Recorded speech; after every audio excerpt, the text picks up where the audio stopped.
तीज त्योहार की हिंदी कहानी।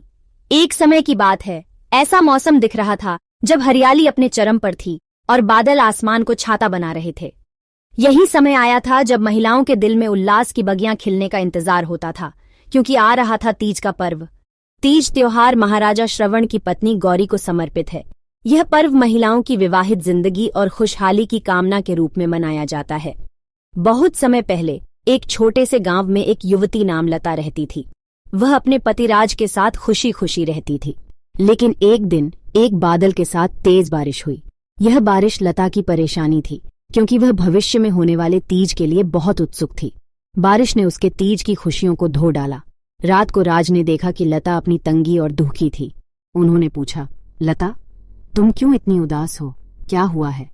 लता ने अपने आंसू पोंछते हुए कहा, राज, मेरी तृष्णा पूरी नहीं हो सकेगी, क्योंकि तीज का आज दिन है और मैंने अपनी पूजा के लिए सब चीजों की तैयारी की थी, लेकिन बारिश ने सबको बर्बाद कर दिया।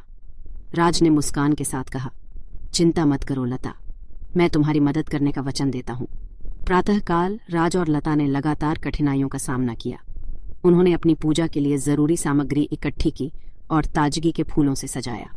उन्होंने एकजुट होकर तीज की व्रत की पूजा की और अपनी इच्छाएं भगवान के सामने रखी। एक साथ दोनों किए गए कठिनाइयों में सामर्थ्य और त्याग की प्रेरणा होती देखकर भगवान शिव और पार्वती ने उन्हें धन्यवाद दिया। उन्होंने बहुत प्रसन्नता से तीज की खुशियां और आशीर्वाद दिए। वैसे ही राज और लता के दिल से व्रत की पूजा और उनकी मेहनत की प्रशंसा हुई। वे तीज के दिन को खुशी से बिता रहे थे। तभी से तीज त्योहार लोगों के दिलों में खुशियां बरसाने का माध्यम बन गया है। यह कहानी हमें याद दिलाती है कि ताकत, संघर्ष और सहयोग के साथ हम हर कठिनाई को पार कर सकते हैं और अपनी खुशियों को प्राप्त कर सकते हैं। तीज त्योहार हमें महिलाओं के महत्व को स्मरण कराता है और परिवार के साथीत्व को बढ़ावा देता है। आप सभी को तीज की बहुत बहुत बधाई।